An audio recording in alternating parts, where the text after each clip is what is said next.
Denver denies that the Lakers have a solution to limit Nikola Jokic. Dustin May, less than 2 years removed from Tommy John surgery, has elbow problems. And the Clippers might be in search not of a new coach, but a new general manager soon. Good morning. I'm James.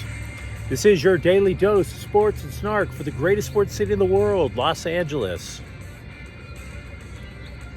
This is the faithful Angelinos Morning Report. I'm in Tulsa, Oklahoma. Yeah, everything you despise about Texas just comprised into one little state. It's a glorious morning, but whatever. It is May 18th, 2023. We added a new subscriber to the Angelino Familia yesterday. And if you like the content that we put out about LA sports, clickety-clack the like button. Clickety-clack the subscribe button. There's a notification bell. Hit that. It'll let you know when we drop new content. Sharing is caring. Let people know we exist, and by all means, comment. So, yesterday, mixed bag. Look at the scoreboard. James Outman went 2 for 4 yesterday, but hit a grand slam home run and scored twice. So the Dodgers, despite losing starting pitcher Dustin May, beat the daylights out of Minnesota 7-3. Meanwhile, in MLS, Dennis Bouanga scored his 13th goal of the season, and yet Sporting Kansas City has rallied. They were among the worst in MLS. They are no longer the worst in MLS because they fought back to tie the black and gold. The game was 1-1. Now, the reason I bring up how they are no longer the worst, the LA Galaxy, the 5-time MLS Cup champions, are butt naked last in MLS. Hashtag Klein out. They didn't do diddly poo in Columbus yesterday in a 2-1 loss. Tried to post a rapid recap on the game, but I was driving out to Oklahoma, and you might find this hard to believe, but Amarillo, Texas does not believe in the internet. It was an atrocious performance, especially in the first half by the LA Galaxy. Look, I got to get this out of my system before we start talking about the Lakers. Sometimes you know when a team is throwing it. I'm not saying the Galaxy did that. I'm saying the Galaxy went into yesterday's match pretty much knowing they had no shot of winning. Here's why I know this.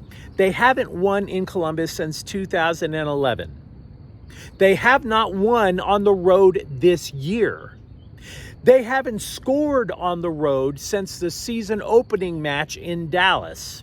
And so because they have a bunch of matches piled up in a 2-week period, they started 6 substitutions. The Galaxy didn't even try, and that's just as much on management as it is the players.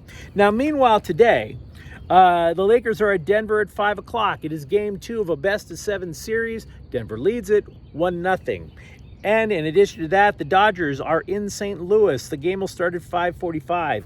Julio Urias, he's 5-3 with a 3.61 ERA.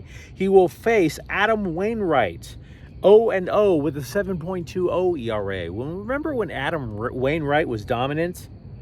You have to think, but it happened. It was true. Tell the kids. Okay.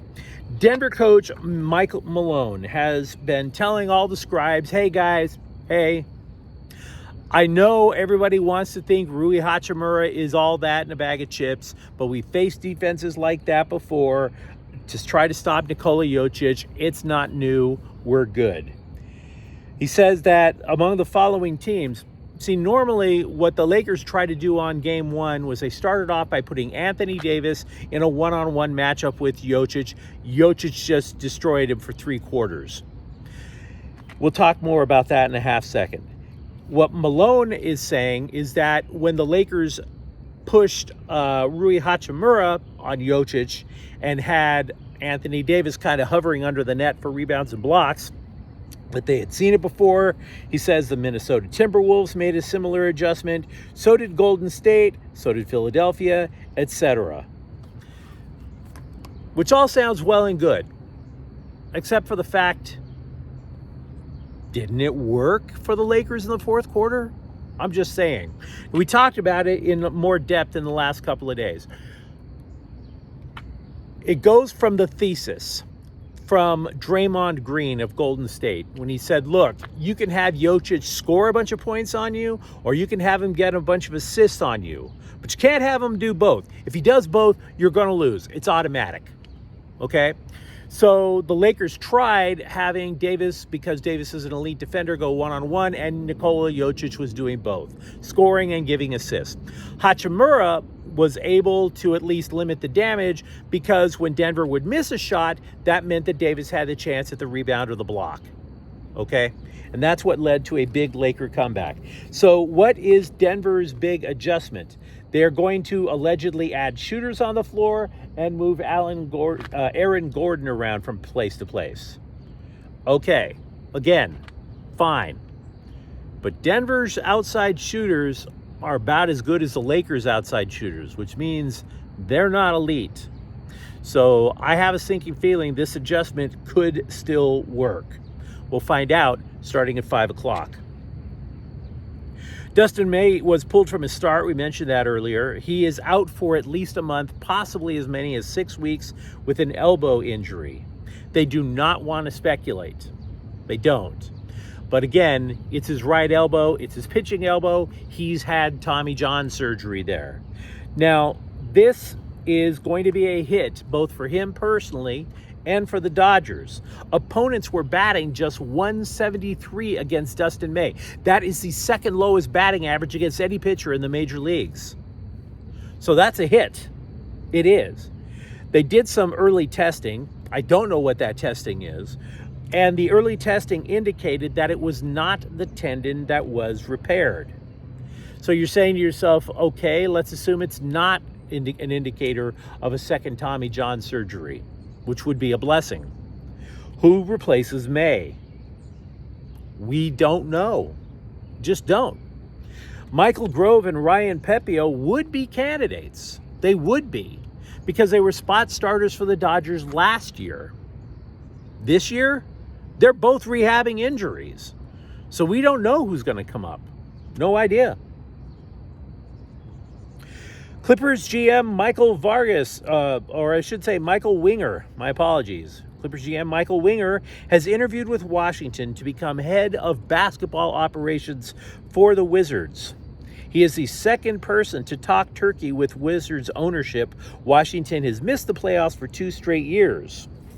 And by the way, you might be saying to yourself, why would you leave a successful team like the Clippers to go to Washington?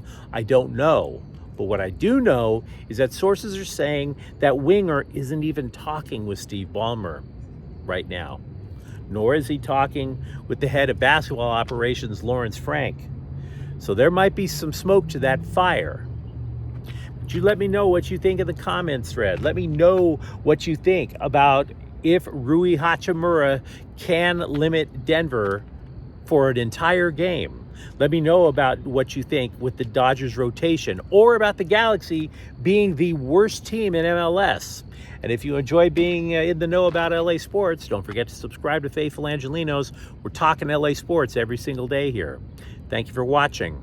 I'm James. We'll be back tomorrow. Faithful Angelinos is a Kian Corte El Queso production. Take care.